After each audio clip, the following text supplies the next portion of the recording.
Welcome to Brazilian in Action, and today we're going to learn grammar with André Augusto and Fernanda Sousa.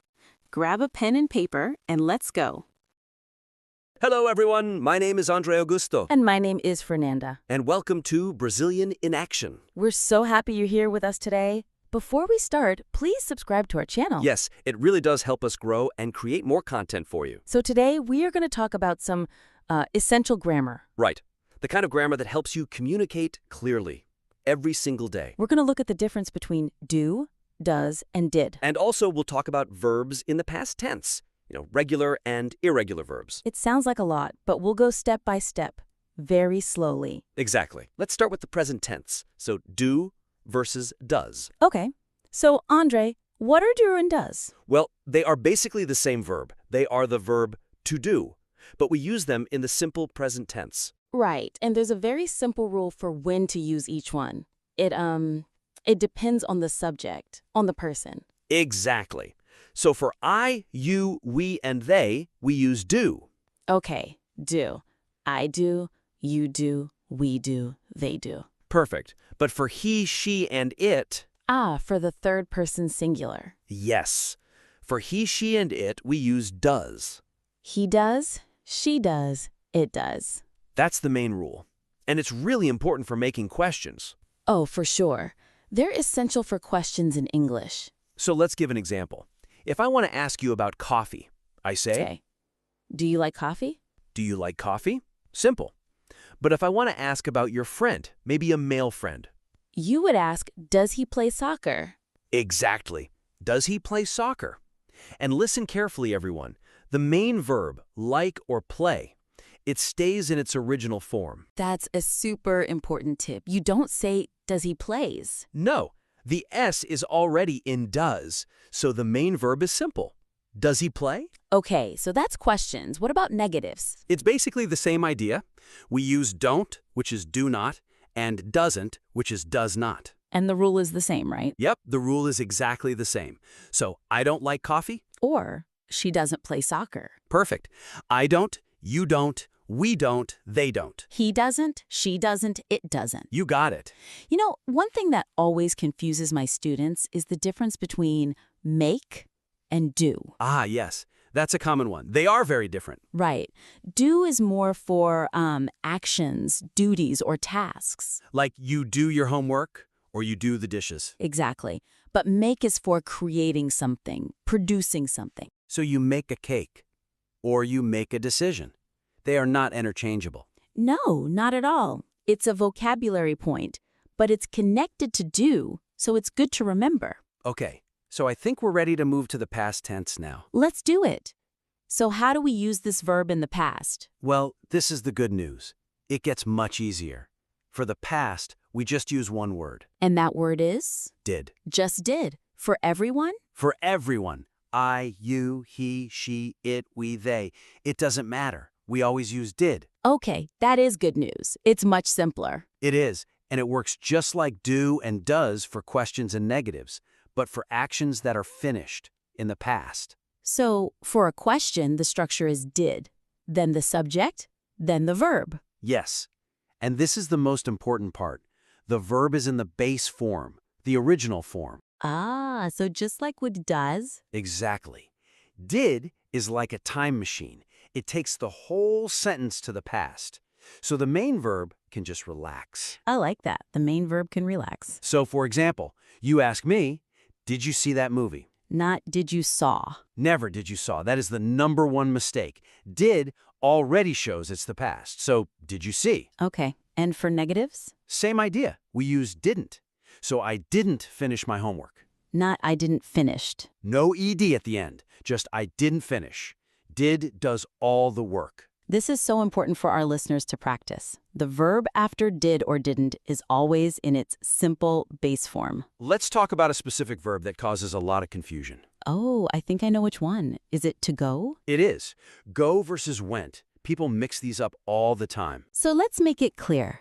Go is the present tense. Right. It's for habits, for routines. For example, every day I go to the gym. Every day I go.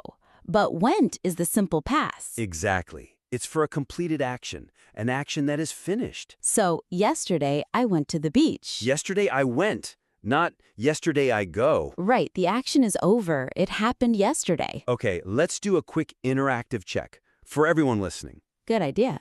I'll say a sentence with a blank space. You fill it in. Ready? Last weekend, we to a concert. Last weekend. Mm-hmm. What do you think? Is it go or went? It has to be went. Last weekend, we went to a concert.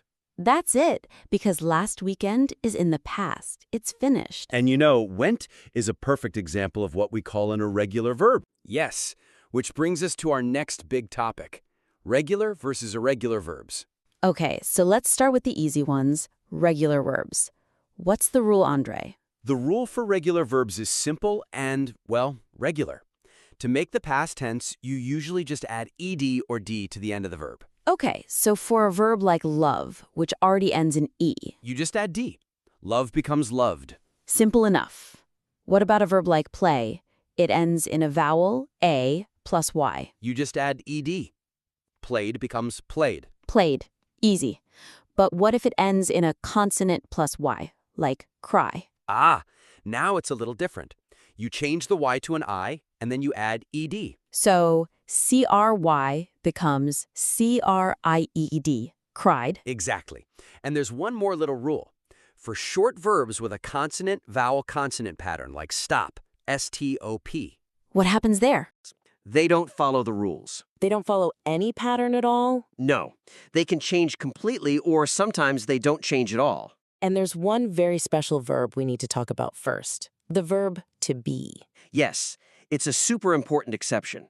It's irregular, and it does not use did for questions or negatives in the past. Right, so to be in the past becomes. It becomes was for I, he, she, and it. For example, I was tired yesterday, or was she at the party? And it becomes were for you, we, and they.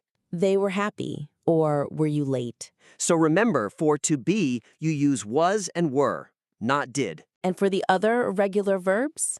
Well, you just have to learn them. Yes. For example, see becomes, Saw. I saw a movie last night. and eat becomes, Ate. He ate a big pizza. buy becomes. Bought. We bought a new car. And what about a verb like put? Ah, that's a tricky one. Put stays put. Yesterday, I put the keys on the table. It doesn't change. So how many of these verbs are there? It sounds a little scary. There are about 150 common irregular verbs. It seems like a lot, but But there are thousands of regular verbs. So the irregular ones are actually the minority. They're just very common. so true. We use them all the time. So how can our listeners study and memorize them? That's the big question. We need a strategy. I have a suggestion. I call it the 5-a-day method. 5 a day? Like fruit? Exactly. Just choose 5 new irregular verbs every day to learn. Don't try to learn all 150 at once. That's really good advice. Just 5. And what do you do with those 5 verbs? You need to make them active in your brain. So for each verb, create a short sentence. Maybe one in the present, one in the past. Perfect. For example, take the verb run. You could say, I run every day. That's the present. And for the past, I ran yesterday. Exactly. Present, past. And my next tip is write them down. On paper? With a pen? Yes. The physical act of writing helps your brain to remember. It helps fix the information. And my final tip would be to say the sentences out loud. Oh, definitely. Repeat them. Let your ears hear the words and let your mouth practice the sounds. It makes a huge difference. Reading, writing, and speaking. So, to summarize everything, we learned that for questions and negatives in the past, did is your best friend. It does all the work and the main verb stays simple. But for positive affirmative sentences in the past, you need to know if the verb is regular And you add ed. or if it's irregular. And then you have to use its special past form, like went, or saw, or ate. The most important thing now is for all of you to practice. Use these rules. Try to make your own sentences. And please, don't forget to subscribe to our Brazilian in Action channel. Your subscription really helps our channel grow so we can keep helping you. We will meet again in the next episode. Thank you for listening. Brazilian in Action, the best. Brazilian in Action, the best. World content. World content.